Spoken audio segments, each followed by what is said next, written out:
कल मेरे को एक चिट्ठी लिखी है एलजी साहब ने।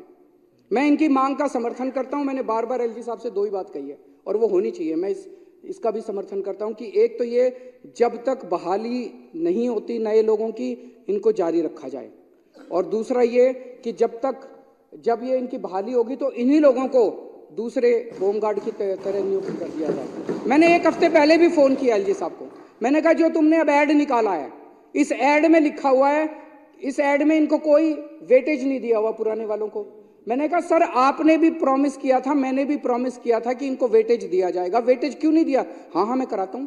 कराते नहीं है। फिर वेटेज क्यों नहीं दिया जा सकता इनको? अब ये कहां जाएंगे? इनकी तो उम्र होली, नौकरी लेने के लिए कहां जाएंगे? इनको वेटेज क्यों नहीं दे सकते? उसके अंदर ना इनकी उम्र बची, ना इनका कुछ वो बचा। अब कैसे, कहां नौकरी लेंगे?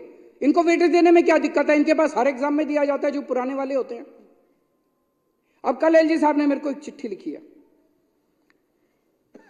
चिट्ठी बहुत गंदी है, उसमें भाषा बहुत ही गंदी है। आप लोग पेटी पॉलिटिकल गेम्स के लिए काम कर रहे हैं।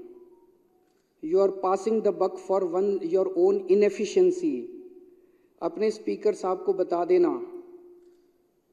स्पीकर को मेरे अंडर में आते हैं क्या? एलजी को यह भी नहीं पता कि जुडिशरी, लेजिस्लेचर और एग्जीक्यूटिव तीन स्तंभ हैं राजनीति इसके कॉन्स्टिट्यूशन के? क्या उनको ये नहीं पता कि speaker is an independent constitutional authority, he does not report to the chief minister? कि अपने स्पीकर साहब को बता देना कि इसमें से एक्सपंज कर दे प्रोसीडिंग्स में से। मैं कुछ नहीं कह सकता स्पीकर साहब को, हमारे सबके माननीय है स्पीकर साहब, मैं नहीं कह सकता इनको कुछ।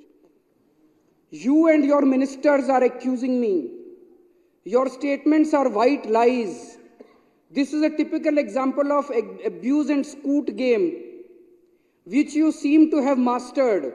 You have made a career out of it. ये एलजी साहब मुख्यमंत्री को चिट्ठी लिख रहे हैं। ये भाषा है, ये भाषा है। ऐसी भाषा लिखनी चाहिए। कितने भी डिफरेंसेस हो हम दोनों के बीच में, जो मर्जी डिफरेंस हो, ऐसी भाषा तो एलजी साहब को लिखना शोभा नहीं देता। While you and your government have done nothing substantive for the development of Delhi and its residents in almost all spheres. 3 बार चुनाव जीते हैं आप लोगों की जमानतें जब्त हो गई।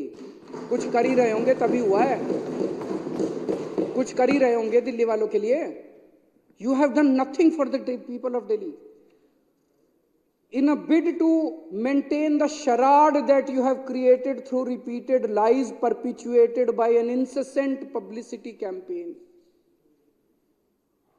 अभी तो बहुत है इसमें गंदी गंदी गालियां, मैं इसमें नहीं जाऊंगा, पर मैं ये समझता हूं कि जो भी प्रोवोकेशन हो, जो भी कारण हो, हमें अपनी मर्यादा, शब्दों की मर्यादा और भाषा की मर्यादा कभी लांघनी नहीं चाहिए।